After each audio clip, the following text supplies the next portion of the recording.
Ovo je sad četvrta godina. Četvrtu godinu, prvu smo godinu počeli, koja je to bila godina, možda 3-4 godine.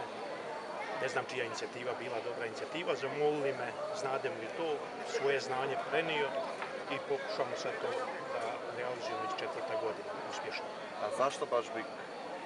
Pa ne znam zašto je to ljudi, ne znam, neka je tradicija, valjda slavenska još tradicija da se popularizira ražanj, a on je najpopularniji dio i najkvalitetnije se meso dobiva upravo sa ražnjem.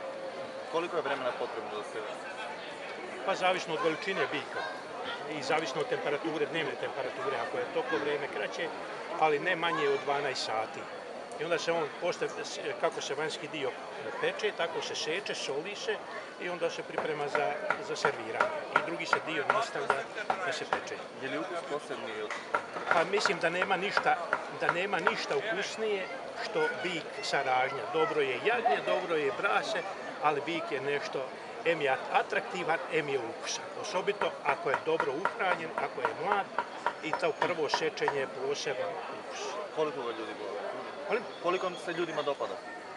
Pa ja vjerujem da puno, jer je obično kad se deli velika je gužva, svi bi rada. I da probaju i oduševljeni su sa takvim načinom pripreme mesa. Ime i prezime? Diklić Petar. Hvala. I vi